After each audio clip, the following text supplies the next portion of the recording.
C'était un immeuble ordinaire, une entrée ordinaire, une caméra de sécurité ordinaire. Personne n'a jamais pensé que quelque chose pouvait mal tourner ici. Chaque nuit se ressemblait. Le silence, les lumières éteintes et une caméra qui enregistrait sans que personne ne la regarde. À 02h13, le système a détecté un mouvement. Ce n'était pas une alerte grave. Ce genre de choses arrive parfois. Mais ce qui apparaît sur l'enregistrement n'aurait jamais dû être là. La porte ne s'est pas ouverte. Aucun code n'a été saisi. Aucune clé n'a été utilisée. Et pourtant, quelqu'un est sorti. Le lendemain matin, le propriétaire a visionné la vidéo.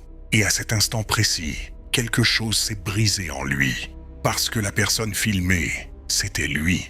Il savait qu'il n'était pas sorti cette nuit-là. Il s'en souvenait parfaitement. Il était rentré. Il s'était couché. Il avait dormi. Mais une caméra ne ment pas. Sur la vidéo, il s'arrête. Il se tourne lentement vers l'objectif et il dit quelque chose. Il n'y a pas de son, mais les lèvres bougent clairement. Et c'est là que la vraie peur commence. Si une caméra enregistre un acte que tu n'as jamais commis, à quelle version de toi dois-tu croire? À ta mémoire ou à l'image? Et si tu es réellement sorti cette nuit-là, pourquoi ne t'en souviens-tu pas? Mais le plus inquiétant n'est pas là. Le plus inquiétant, c'est cette question simple. Si tu es parti, qui vit dans cet appartement maintenant?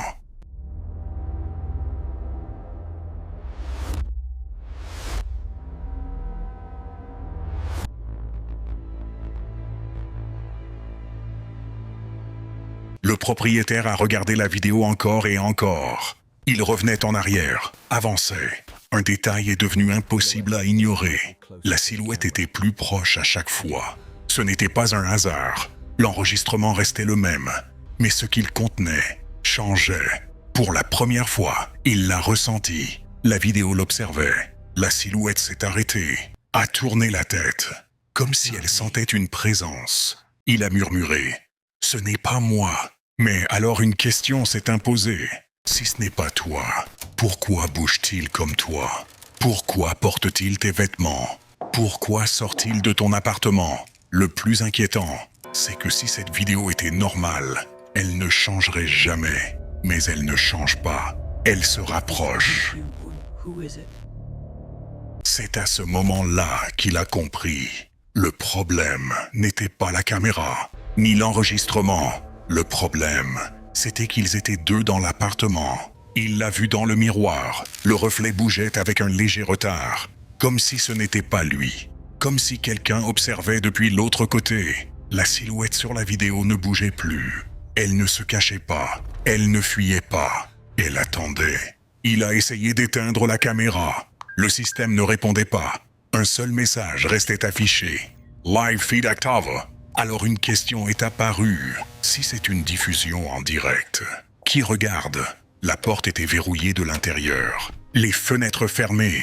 À l'intérieur seulement le silence. Sur l'image, les lèvres de la silhouette ont bougé. Il n'y avait aucun son, mais le message était clair.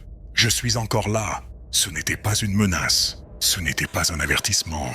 C'était un fait. Et la pensée la plus terrifiante de toutes. Si l'enregistrement ne s'arrête jamais, alors lui non plus. Et s'il entre, où peux-tu aller?